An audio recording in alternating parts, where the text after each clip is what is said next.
Welcome to Muntaj and Sunny show. This is Sunny Singh, and in this video we will talk about a book. The name of this book is How to Stop Worrying and Start Living. It's written by renowned world famous Dale Carnegie, who is the author of this book. Dale Carnegie has written many famous books that were record sellers all over the world, very famous. This book, in this video, we will talk about the preface of this book, How to Stop Worrying and Start Living. Preface, from the word, it's clear. It gives an overview, what is written in the book, why this book is written, and what were the circumstances, how this book was written, how the idea was generated. All these things are discussed in the preface.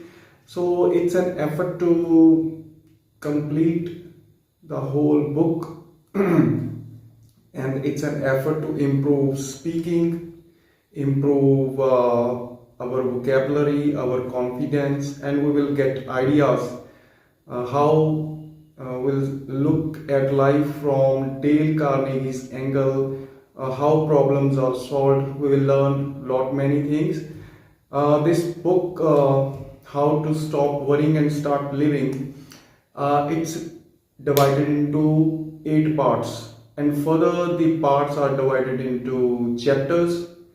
And very confidently, Dale Carnegie is saying that if after reading first and second part, if you don't find it interesting, you throw this book away. This is not useful for you, because he is very much convinced that this book is going to change your life, your way of thinking.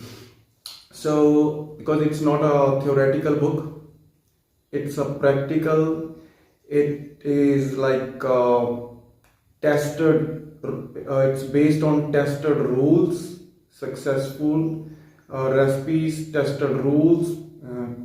If anyone is going to apply these rules in his life, he is definitely getting the results.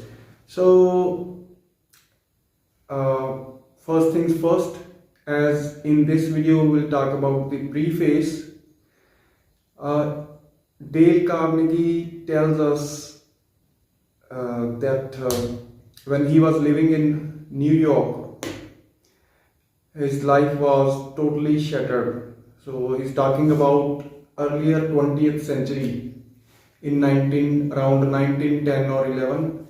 He was living in New York City and he was working as a salesman in a truck motor company. He was working as a salesman, and he despised his job. He was not interested in the work that he was doing.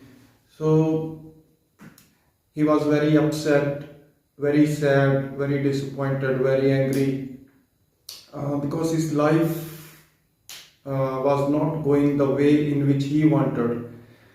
He was living in a cheap room and he was eating in the cheap restaurants. A place where he was eating, all were infested with cockroaches. Life was like a hell, and he was upset, he was rebellious. What was the reason of this rebelliousness inside him? Because when he was in college, he had dreams. He wanted to be a famous writer in life. He wanted to write books, stories, novels.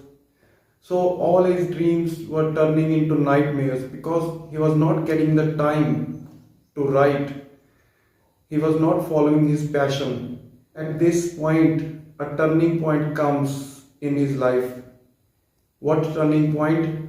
He took the decision that from now onwards, whatever happens, I will not continue with the job that I am doing. I will quit my job and start following my heart. But there was a question of survival also. He had to do some work for survival. So he decided that he will take night classes, adult classes. He will teach people. uh, he will teach, but what he is going to teach?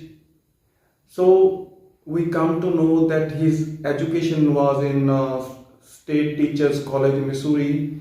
From there he did his education, he completed his degree. So he decided that he will teach public speaking to students, to people who will come to his classes. He will teach them public speaking because he was good at this thing. And for this, he applied in the New York University and Columbia University, but both turned him down. He was rejected, and maybe they were not interested in his teaching. So then he applied at the YMCA. YMCA accepted, but he was accepted on this condition that they are not going to give him any salary. No salary will be paid to him, but they can allow him to teach on a percentage basis. More the students come to his class, if the students kept on coming, so they would allow him to teach. So it was a challenge because those students, they were not coming for degree, for certificates. They were more interested in improving in solving their problems, because they had lack of self-confidence. They had other problems in their life. They wanted to get promotions. They wanted to say something when they were in a party or in a meeting or in a kind of a group meeting. They wanted to improve their self-confidence. So in this field, in this area, Dale Carnegie was good. So as the classes started, because his students were businessmen, lawyers, accountants, engineers who were working in the companies. So they started coming, and his course, whatever he was teaching, public speaking, that became a success. People were interested in listening to Dale Carnegie because every day was a challenge for him. Because if he is going to give lecture, like boring lecture, nobody will come to his class. So every day was a challenge. Every day he was teaching new techniques. So in a way, he completed 3 years at YMCA, and every day he learned new things, and it was a kind of his own training. He was learning so many new things. So initially he was teaching public speaking to his students, but then he realized that they also need help on winning friends, and they wanted to influence people. So this became the base of a book that was also very famous. This became the foundation idea base, a world famous book by the name of How to Win Friends and Influence People. And as time passed, he started becoming a success. He realized that worry is another big problem that people are facing, and this is like everybody's problem. Worried. Everyone is worried, and some people are worried about unnecessary things, and their mind gets stuck. They are worried about their future, they are worried about their past, not able to focus on their present. So life becomes a hell for them.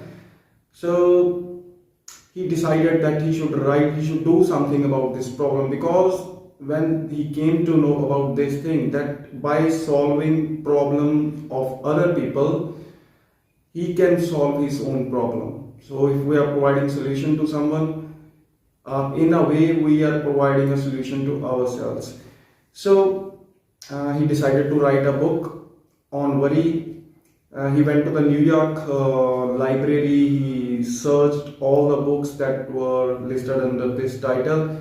So to his astonishment, to his surprise, there were only 10-15 books under this worry, and there were like around 200 books that were listed under the title worms. More books on worms that were not like directly impacting our lives, but worry that is directly impacting our life. There are only 10 to 15 or at the most 20 books were written.